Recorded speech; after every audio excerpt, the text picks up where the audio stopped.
সাম্প্রতিক সময়ে আমরা দেখেছি যে বাংলাদেশে একটি পরিকল্পিতভাবে অস্থিরতা তৈরি করার জন্য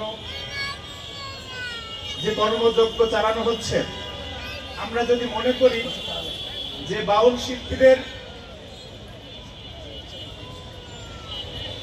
শিল্পীদের পালা গানের কথোপকথনের কোনো অংশ ধরে তারপরে তৌহিদি জনতার নামে এই হামলা করা হয়েছে, তাহলে আমরা বিষয়টিকে ভুলভাবে জানছি। এটি সুস্পষ্টভাবে বাংলাদেশকে একটি ব্যর্থ রাষ্ট্রে পরিণত করার জন্য ইতিহাসের পরাজিত শক্তি আজকে সুপরিকল্পিতভাবে এই পরিস্থিতি তৈরি করছে বলে আমরা মনে করি। কারণ বাউল হোক অথবা অন্য কোনো পেশার হোক, সাংবাদিক হোক, বুদ্ধিজীবী হোক, বিশ্ববিদ্যালয়ের শিক্ষক হোক, ব্যক্তিগতভাবে বক্তব্যে কথোপকথনে যে কারো ভুল হতে পারে, সেই ভুলের জন্য তাকে প্রায়শ্চিত্ত করতে হবে, অপরাধ করলে তার শাস্তি হবে। কিন্তু সমগ্র বাউল সম্প্রদায়কে যেখানে পাবে সেখানে মারতে হবে, তাদেরকে দেশ থেকে বিতাড়িত করতে হবে, এটি কোনো ধর্মীয় রাজনৈতিক দলের বৈশিষ্ট্য হতে পারে না। এটি এক ধরনের ধর্মান্ধ উগ্রতা বলে আমি মনে করছি।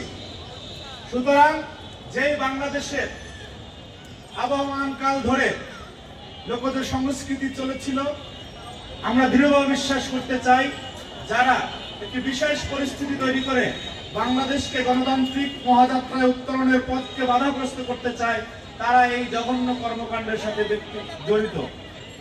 আমি যে এখানে দাঁড়িয়েছি, আমি ছাত্র দলের একজন নেতা।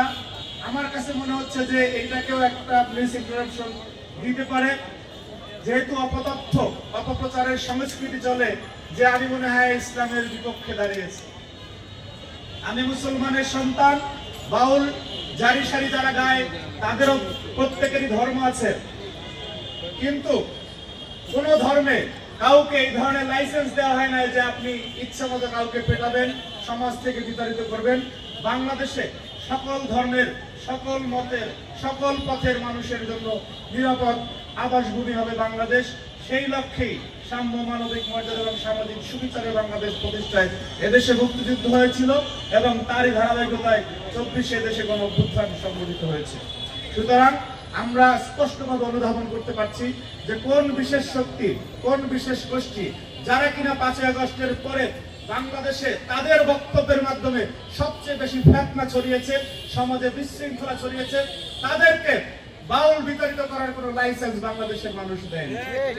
সুতরাং তারই প্রতিবাদে আজকে এই যে প্রতিবাদী গান অনুষ্ঠিত হচ্ছে, সেইখানে আমি ব্যক্তিগতভাবে একজন সংস্কৃতি মনা মানুষ এবং সমাজের সচেতন মানুষ এবং বাংলাদেশপন্থী একজন নাগরিক হিসেবে আমি সংহতি প্রকাশ করছি।